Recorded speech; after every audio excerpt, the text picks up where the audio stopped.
Este o atmosferă foarte degajată și învățăm lucrurile foarte pe înțelesul nostru a studenților.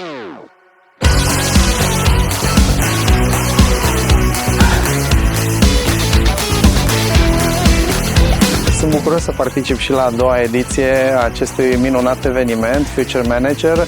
E un eveniment drag nou companiei McDonald's pentru că încercăm să educăm prin acest proiect tinerii și studenții și profesorii și să-i direcționăm spre o carieră.